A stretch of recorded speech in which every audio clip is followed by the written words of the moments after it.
বন্ধুরা, এই প্রাণী জগতের সবার মধ্যে মানুষের বুদ্ধি কিন্তু অনেক দ্রুত কাজ করে। আর যাদের বুদ্ধি অনেক দ্রুত কাজ করে তারাই কিন্তু শুধুমাত্র এই পরীক্ষাটা দিতে পারবে। একদিন বিট্টু রাস্তা দিয়ে যাচ্ছিল, আর যেতে যেতে তার খুব খিদে পেয়ে গেল। আর সে রাস্তার ধারে দুটো ফলের গাছ দেখতে পেল, কিন্তু একটা গাছের ফল ভালো হলো আর একটা গাছের ফল কিন্তু বিষাক্ত। বিট্টু কিন্তু বুঝে গেছে তার কোন গাছের ফলটি খাওয়া উচিত।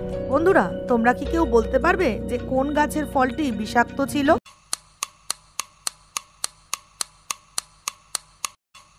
সঠিক উত্তরটি জানার আগে বন্ধুরা, তোমরা যারা যারা চ্যানেলটিকে এখনো সাবস্ক্রাইব করোনি তারা ভিডিওটিকে লাইক করে চ্যানেলটিকে সাবস্ক্রাইব করে দাও। যারা যারা সঠিক উত্তরটি বুঝে গেছো তারা কমেন্টে আমাকে জানিয়ে দাও। আর যারা যারা বুঝতে পারলে না তাদেরকে আমি বলে দিচ্ছি। বিট্টু কিন্তু 2 নম্বর ফল গাছ থেকে ফল পেড়ে খাবে, কারণ 1 নম্বর ফলের গাছটি কিন্তু বিষাক্ত ছিল। কারণ 1 নম্বর ফল গাছ থেকে ফল খেয়ে একটা পাখি কিন্তু মৃত অবস্থায় নিচে পড়ে আছে।